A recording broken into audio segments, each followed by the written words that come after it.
talk to each other and like each other and get along and work together. So I know it hasn't always been that way, but it is right now, and we're very thankful for that. My city commission is a tight-knit group. We've been together for a long time now, which is unusual for a city commission. I have former mayor and current commissioner, Jenny Brock, is here. Joe Wise, former mayor, city commissioner, is here. I don't think Aaron is not here. Vice Mayor Murphy had some other things going on, and John Hunter is the other commissioner. But we work together well. We spend a lot of time together at meetings and things. And I'm representing them today. It's not just Mayor Fowler, it's the city commission, the city of Johnson City. So he's going to help you today because the clicker didn't quite make it from here. It makes it from right up there. So we have 4 areas that we focus on in our strategic plan. We're going to start with quality of place. The others are future-ready infrastructure, economic vitality, and excellence in city government. So I'm going to divide up what is going on in the city of Johnson City by those categories. Next. We just opened a police office that is a substation downtown. Hopefully that will help with response. It will help with relationships with the businesses downtown. It will help patrolling downtown, and it will help with the homeless population and other problems that are going there. We think that will help, especially over time. Our homelessness coordinator has an office there, and it's not open to the public yet, but it's right down in the downtown parking garage area. So we're happy about having that, and the response times and their closer ties with downtown businesses. Next. We just started, we have our own SVU. You've been watching that on TV for a long time, but we have started a special victims unit that is led by Sergeant Shane Williams and 4 others that have volunteered from the police department to be on this special victims unit that will help with victims of crimes. They will work closely with the Children's Advocacy Center, with the VA's office, with the Department of Children's Services, and do things to help coordinate and make sure we're taking care of our victims and following up with what's going on with them. On the left, you see our coordinator, Lorena Bennett, that runs our homeless outreach. She has been there, I believe, since October of last year. It was one of my focuses, was trying to help with our homeless, not just with problems, but actually with the homeless. And they asked, well, what can you do to cure homelessness? And I said, well, it's pretty easy. You find a home for them. So if we can find homes for them and get them back to a normal situation, they don't live on the street, they don't other people, and they get jobs and things that will help our community and help them. She has been unbelievably good at her job. She's already housed over 20 homeless people since she started. So we're very thankful that Lorena Bennett is working down here.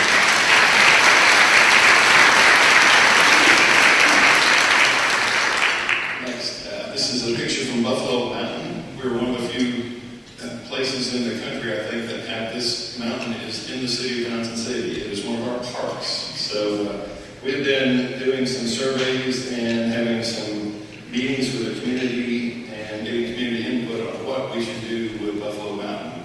With trails, biking trails, are we sure we want to put bikes on trails that people are hiking on? But we're working this total plan. We're getting community input on what we should do and how we should do that. So that's part of our quality of place that we are working on. Next, future-ready infrastructure. We've talked a lot about in the past all of the people who are moving here, and we're trying to keep up with that. And that's not just in the city, that's in Jonesborough, that's the county. I believe we've had 10,000 people move here into the county since 2020. So that's a lot of influx, a lot of growth. So we need to be prepared for that. This is a picture of the Ash Street Courthouse. This is what it looks like now.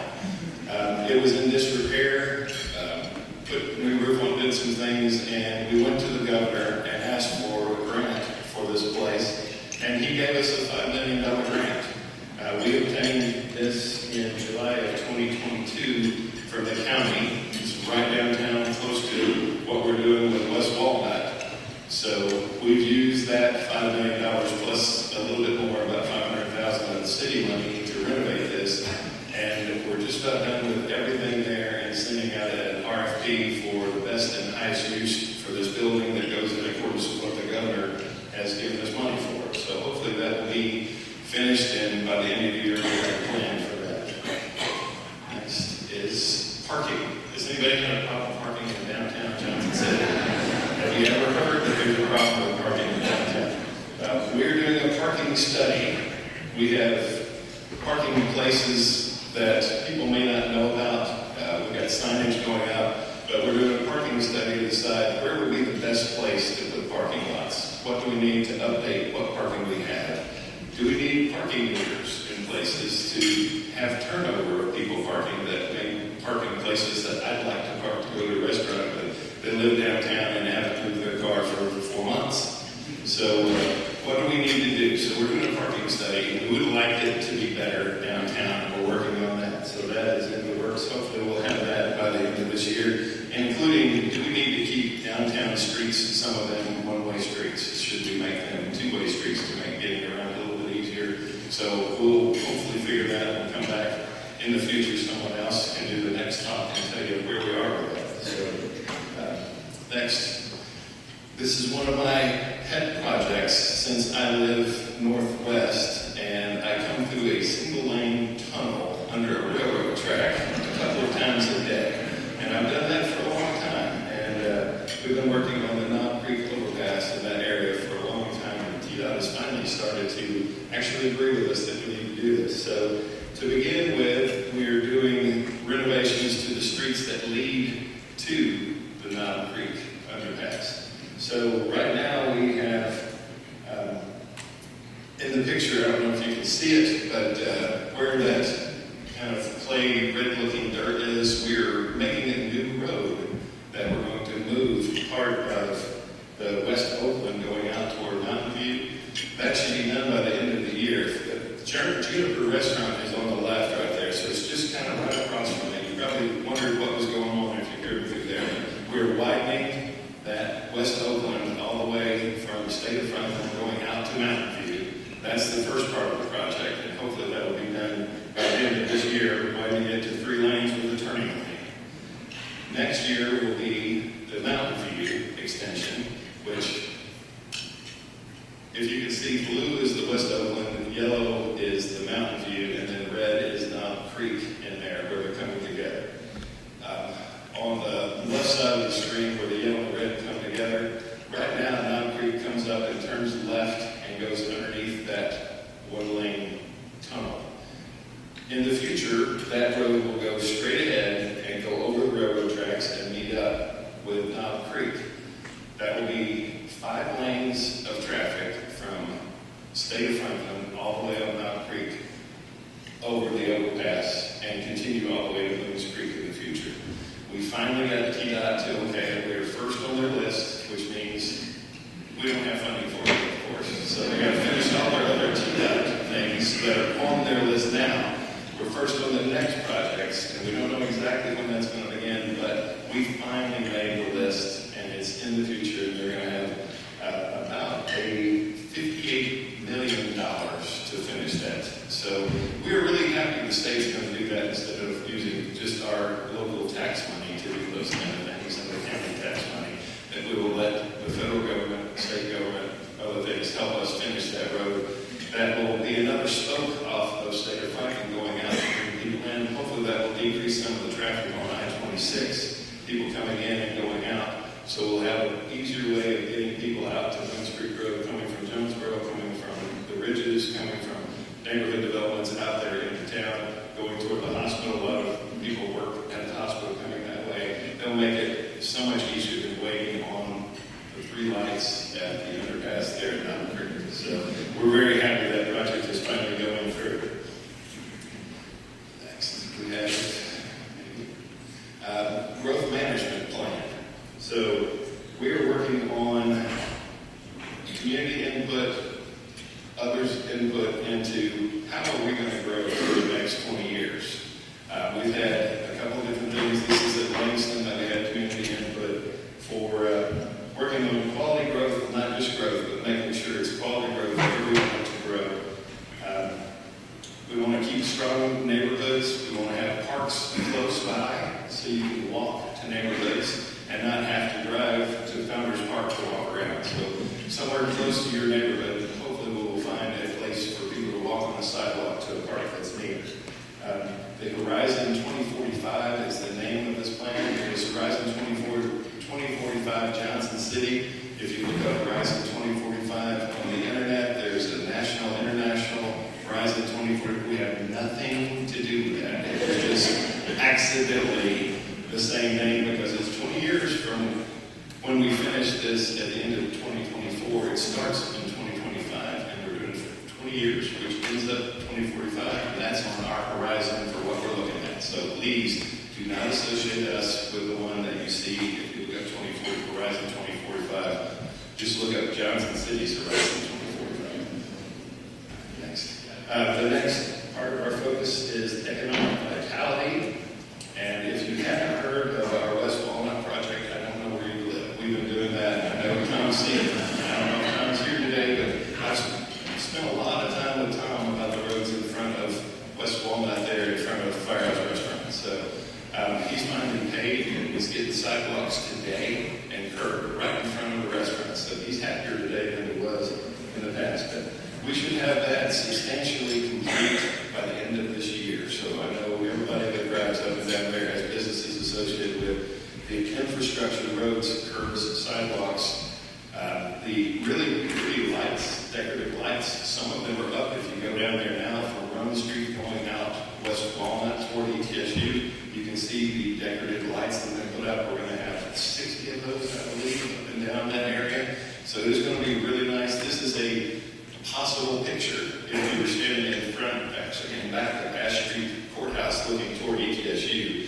This could be a parking garage and a business thing right there. So that's the kind of look that we're hoping we get from all the way up and down West Walnut right there. So that's part of what we're calling economic vitality. It could be in the future-ready infrastructure part too, but it's a little bit above.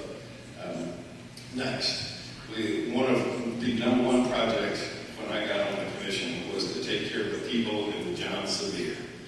If you've ever been in there or done, I've been on a few tours, and I really would not like any of my relatives living in there. It is not the best place for people to live. It's not a bad place for a hotel or condo, but these rooms are not that big. There are a lot of people in there.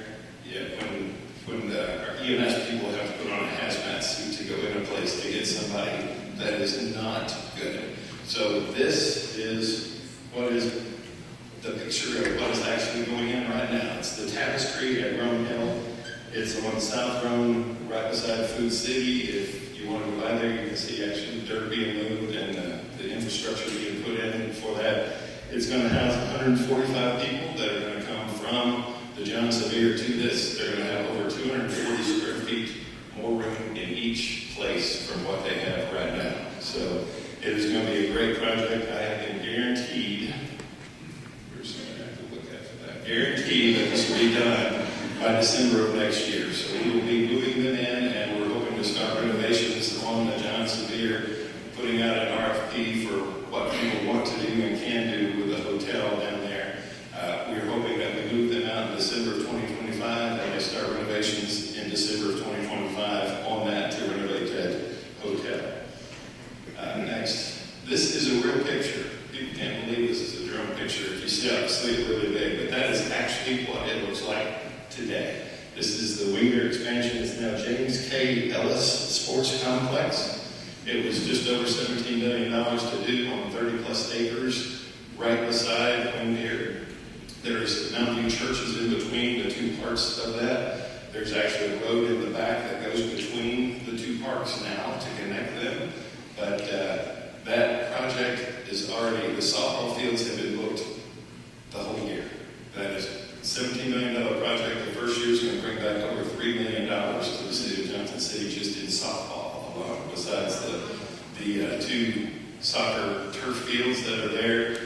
That you see, the softball field is all turf. The red is turf infield, turf outfield, turf warning track. So we will not have as many games canceled because of weather, because we have turf fields now. So there are a lot of excited softball players around the state that are looking forward to coming here with the 9 fields we have now that are interconnected with parking for all of that. So I just can't believe it's in Johnson City. I really can't. I mean, it's that nice a place. So if you haven't seen that, please go out and see that. Next is excellence in city government. That's the last of our 4 areas of focus. The first thing, if you look on your table, they put your seats, the charter changes that we're trying to make for the city of Johnson City. These were not just our ideas, they're actually in task. That's with the University of Tennessee, came down and looked. Our charter was, I think 1937 is when our charter was written. Some of the things might have changed since then until now, and we're trying to make government faster, easier, and better for everybody. And the 4 things are, we have to put our ad in the paper twice right now for our budget. And we have to do it about 6 weeks before we pass the budget. And the first time we put the budget in is not correct. And we know it's not correct, but we're required by the state to put it in for what we got at that point in time. And we're trying to just put one ad in the paper that saves the citizens of Johnson City $3,500 in money to put that one ad in. If we don't put the first ad in and just put the second one in, it's still before we vote for it 3 times as a city commission. So there's plenty of time for people to see that in the paper and do that. This just makes sense to have one ad in the paper, and we'll have it on our website so you don't have to pen, because a lot of people don't get the paper anymore. But you can see it on our website, see what the budget is. We'll still be putting it in beforehand so people can see that. The second one is the city manager having the ability to do temporary appointments for more than 90 days. That is not temporary people coming to work for Johnson City. It's people that work in Johnson City. Someone may get sick or get hurt, and they move somebody up into their position. And it's a temporary assignment that they move them up until that person gets well. It may be more than 90 days. Right now, they have to come back and start the whole process over. If we can extend that and let the city manager have more time, it makes sense to just change that to a temporary appointment that lasts a little bit longer.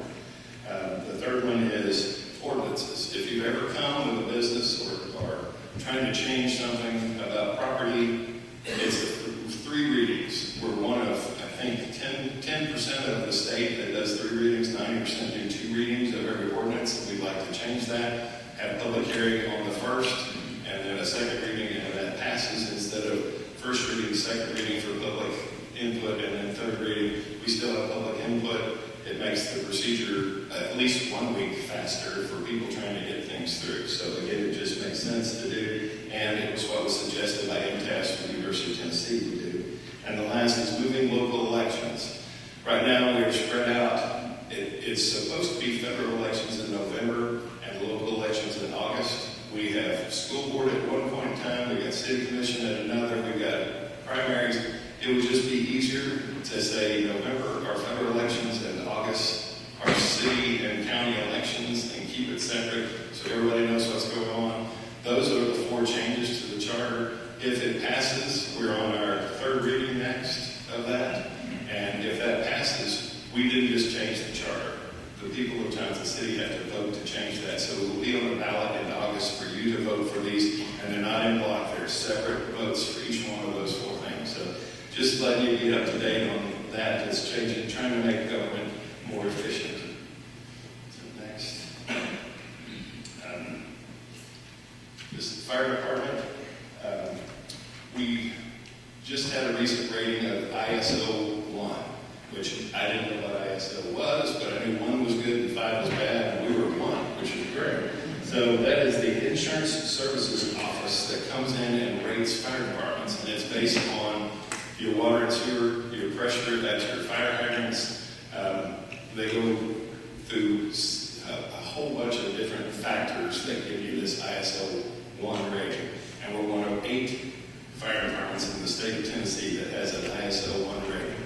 And that is not only good for the fire department, but your insurance agents love that, because your rates are lower because we have a great fire department and we have good water pressure in our hydrants. teamwork between all of the people that work with the city of Johnson City, and especially the fire department. So that's a great thing for the fire department, a great thing for Johnson City. Next, we are renovating commission chambers. If you've ever been in there, I do not fit in any of the seats that are out there in the audience. I'm blessed to be sitting in a nice seat up front right now because I've been in those seats and they were fitted for people a lot smaller than me many years ago. Plus, you have to go through everybody to go. There's one way in on one side, one way in on the other side. There's no back doors. There's one with the fire department in the back there that's, anyway, I have to crawl to get to it just about. So this renovation will be taking place sometime soon. It's going to make it easier access to get in there, easier safety-wise. It's going to be a whole lot better. It's going to take a bunch of months. And while that's going on, the things that usually go in that room are going to move over to the Langston Center. So for about 7 months, we're going to be doing our city commissions. Some of the boards and committees that meet there will all be over at the Langston Center.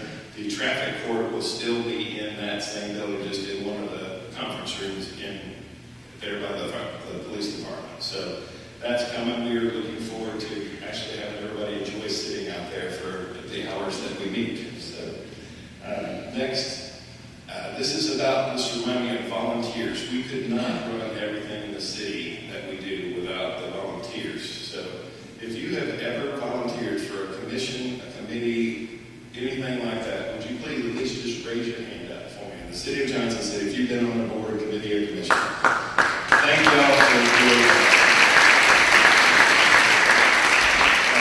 Coming up the week of the 27th of April is Volunteers Month. We like to celebrate our volunteers every day, not just 1 week out of the month. So we appreciate everybody that has done that and will do it in the future. We make appointments. We've moved them from where we were doing them just haphazardly, depending on when they came up throughout the year. We do them in January and July every year. So if you're interested in volunteering for a committee or commission or board with the city, in May they open up for the July appointments, and then again in October for the January appointments. So those are online. We appreciate everybody that volunteers for the city of Johnson City. Next, Johnson City 101 is a program that was started, and it's to have the citizens of Johnson City know more about what goes on in the city. You don't know that there's 21 departments. You don't know all of the water and sewer places we have in the brand new water sewer building that we just built. That's really, really nice. So you can come and learn about everything to do with Johnson City. We appreciate that program. It's 27 hours spread out over a couple of months. And the next one comes up in August. If you're interested in knowing more about the back things that happen with the city, please sign up for that. And last, we started a newsletter. So you can not have to come to this every 2 years. You can come get one every month sent to you. It's an e-newsletter about Johnson City. It's called Know All Out. It's our Go All Out, but it's putting you people in the know. So this comes out, tells you all of the meetings coming up, all the things that are going on in Johnson City, and you can just sign up for that. There are more things that are going on. Those are sort of the highlights. We have some South Room projects that are going on, beautification there, sidewalks and lights. There's a community roundtable going on. Even as we speak, our city manager is at that meets at Langston, and they go over things that are going on around town that people are concerned with, and they have different subjects that they talk about. So there are more things they can talk about, but I've already talked too long. But I appreciate your being here today. I appreciate the mayor